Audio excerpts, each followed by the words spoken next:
ಗಲಭೆಕೋರರನ್ನ ನಮ್ಮವರು ಅಂತಂದ್ರು ಅಬ್ದುಲ್ ರಜಾಕ್.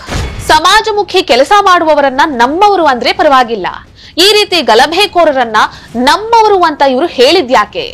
ದೇವರ ವಿಚಾರಕ್ಕೆ ಬಂದ್ರೆ ನಿಮ್ಮವರು ತಾಳ್ಮೆಯಿಂದ ಇರಬಹುದು, ನಮ್ಮವರು ತಾಳ್ಮೆಯಿಂದ ಇರಲ್ಲ ಅಂತ ಹೇಳಿದ್ರು ಅಬ್ದುಲ್ ರಜಾಕ್. ಕಾಂಗ್ರೆಸ್ ಮುಸ್ಲಿಮರ ಪರ ಇದೆಯಂತೆ, ಅದಕ್ಕಾಗಿ ಮುಸ್ಲಿಮರು ಕಾಂಗ್ರೆಸ್ಗೆ ವೋಟ್ ಹಾಕಿದ್ದಂತೆ. ಅಬ್ದುಲ್ ರಜಾಕ್ ಅವರಂತಹ ಸ್ವಯಂ ಘೋಷಿತ ಮುಖಂಡರಿಂದಲೇ ಇವತ್ತು ಸಮಾಜದಲ್ಲಿ ಹಿಂಸೆಗಳು ಹೆಚ್ಚಾಗ್ತಾ ಇರೋದು. ನಮಸ್ಕಾರ. ನಿನ್ನೆ ಒಬ್ಬರು ಮಹಾನುಭಾವರು ಉದಯಗಿರಿ ಪೊಲೀಸ್ ಸ್ಟೇಷನ್ ಹತ್ರ ಹೋಗಿದ್ದಾರೆ. ಯಾಕಾಗಿ ಹೋಗಿದ್ದಾರೆ ಅಂತ ಹೇಳಿದ್ರೆ, ಉದಯಗಿರಿಯಲ್ಲಿ ನಡೆದ ಗಲಭೆಯಲ್ಲಿ ಅರೆಸ್ಟ್ ಆದಂತಹ ಹುಡುಗರಿಗೆ ಬೇಲ್ ಕೊಡಿಸೋದಕ್ಕಾಗಿ ಅಲ್ಲಿ ತನಕ ಹೋಗಿದ್ದಾರೆ. ಪೊಲೀಸ್ ಸ್ಟೇಷನ್ ವರೆಗೂ ಹೋಗಿದ್ದು ಮಾತ್ರ ಅಲ್ಲ, ನಮ್ಮ ಹುಡುಗರು ಅರೆಸ್ಟ್ ಆಗಿದ್ದಾರೆ, ನಮ್ಮವರಿಗೆ ಬೇಲ್ ಕೊಡಿಸೋದಕ್ಕಾಗಿ ನಾನು ಬಂದಿದ್ದೀನಿ ಅಂತ ಹೇಳಿದ್ದಾರೆ. ಪೊಲೀಸ್ ಸ್ಟೇಷನ್ಗೆ ಹೋದಂತಹ ಮಹಾನುಭಾವರು ನಮ್ಮವರು, ನಮ್ಮ ಹುಡುಗರು ಅಂತ ಹೇಳಿದ್ದು ಬೇರೆ ಯಾರಿಗೂ ಅಲ್ಲ, ಗಲಭೆಕೋರರಿಗೆ. ಮತ್ತೆ ಬೇಲ್ ಕೊಡಿಸೋದಕ್ಕೆ ಹೋದಂತಹ ಮಹಾನುಭಾವರು ಬೇರೆ ಯಾರೂ ಅಲ್ಲ, ಅದು ಸ್ವಯಂ ಘೋಷಿತ ಮುಸ್ಲಿಂ ಮುಖಂಡ ಅಬ್ದುಲ್ ರಜಾಕ್. ಮೈಸೂರು ವಿಸಿಟ್ ಬಂದ್ಬಿಟ್ಟು ಒಂದು 15 ಜನ ನಮ್ಮವರು ಅರೆಸ್ಟ್ ಆಗಿದ್ದಾರೆ.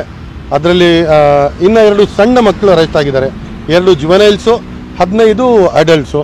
ಅವ್ರಿಗೆ ಬೇಲ್ ಅಪ್ಲಿಕೇಶನ್ ಹಾಕ್ಲಿಕ್ಕೆ ಅಂತ ಬಂದಿದ್ವಿ. ಬೇಲ್ ಅಪ್ಲಿಕೇಶನ್ ಹಾಕಿದೀವಿ, ಜುವೆನೈಲ್ಸ್ ಕೇಸ್ ಅಡ್ವಾನ್ಸ್ ಮಾಡಿಸಿದೀವಿ. ಅಬ್ದುಲ್ ರಜಾಕ್ ಅವರನ್ನ ಮುಸ್ಲಿಮರು ಮುಸ್ಲಿಂ ಮುಖಂಡರು ಅಂತ ಒಪ್ತಾರೋ ಇಲ್ವೋ ಗೊತ್ತಿಲ್ಲ, ಆದ್ರೆ ಇವರಿಗೆ ಮಾತ್ರ ತಾನು ಮುಸ್ಲಿಂ ಮುಖಂಡ ಆಗಬೇಕು ಅನ್ನುವಂತಹ ಆಸೆ ಬಹಳ ಇದೆ ಅಂತ ಅನ್ಸುತ್ತೆ. ಹಾಗಾಗಿ ಅಬ್ದುಲ್ ರಜಾಕ್ ಅವರು ಗಲಭೆಕೋರರನ್ನ, ಹಿಂಸಾಚಾರವನ್ನ ಮಾಡಿದಂಥವರನ್ನ ನಮ್ಮವರು, ನಮ್ಮ ಹುಡುಗರು ಅಂತ ಹೇಳಿದ್ದಾರೆ. ಇವರು ಈಗ ಮಾತ್ರ ಅಲ್ಲ ಈ ರೀತಿಯ ಹೇಳಿಕೆಗಳನ್ನ ನೀಡ್ತಾ ಇರೋದು. ಈ ಹಿಂದೆ ಕೂಡ ಅನೇಕ ಹೇಳಿಕೆಗಳನ್ನ ನೀಡಿ ಆ ಮೂಲಕ ಕಾಂಟ್ರವರ್ಸಿಗಳನ್ನ ಸೃಷ್ಟಿಸಿದ್ದಾರೆ. ಉದಯಗಿರಿ ಗಲಭೆಯ ಬಗ್ಗೆ ಒಂದು ಚಾನೆಲ್ ಡಿಬೇಟ್ ಅನ್ನ ನಡೆಸ್ತಾ ಇರುತ್ತೆ. ಆ ಡಿಬೇಟ್ ನಲ್ಲಿ ಕೂತಂತಹ ಅಬ್ದುಲ್ ರಜಾಕ್ ಅವರು ದೇವರ ವಿಚಾರಕ್ಕೆ ಬಂದ್ರೆ ನಿಮ್ಮವರು ಅಂದ್ರೆ ಹಿಂದೂಗಳು ಸುಮ್ನಿರಬಹುದು ಏನೋ, ಆದ್ರೆ ನಮ್ಮವರು ಅಂದ್ರೆ ಮುಸ್ಲಿಮರು ಸುಮ್ನಿರಲ್ಲ ಅಂತ ಹೇಳಿದ್ದಾರೆ.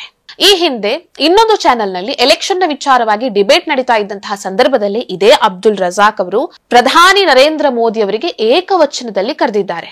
ಒಂದು ದೇಶದ ಪ್ರಧಾನಿಗೆ ಯಾವ ರೀತಿಯಾಗಿ ಗೌರವ ಕೊಡಬೇಕು ಅನ್ನೋದು ಈ ಅಬ್ದುಲ್ ರಜಾಕ್ ಅವರಿಗೆ ಗೊತ್ತಿಲ್ಲ.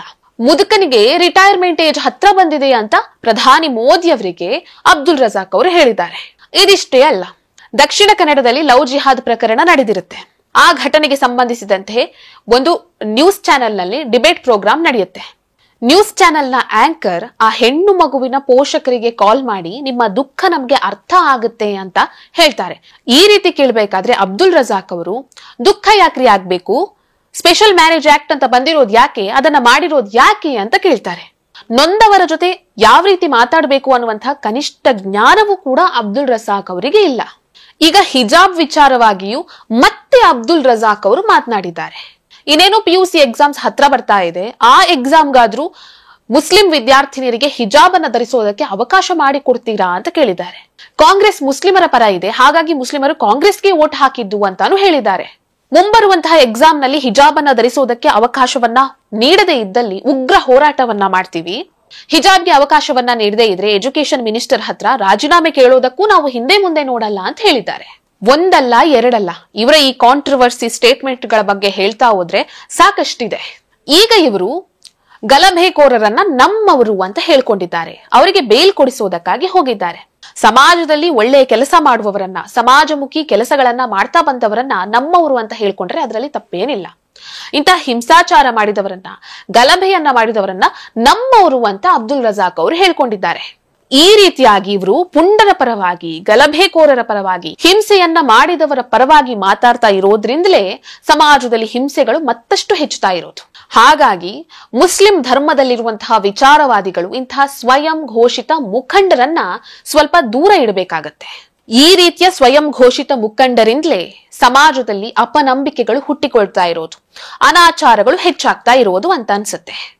ಈ ವಿಡಿಯೋ ನಿಮ್ಗೆ ಇಷ್ಟ ಆಗಿದ್ದಲ್ಲಿ ಲೈಕ್ ಮಾಡಿ, ಶೇರ್ ಮಾಡಿ, ಕಮೆಂಟ್ ಮಾಡಿ. ನೀವಿನ್ನೂ ನಮ್ಮ ಚಾನೆಲ್ ಅನ್ನ ಸಬ್ಸ್ಕ್ರೈಬ್ ಮಾಡಲಿಲ್ಲ ಅಂದ್ರೆ ದಯವಿಟ್ಟು ಸಬ್ಸ್ಕ್ರೈಬ್ ಮಾಡಿ.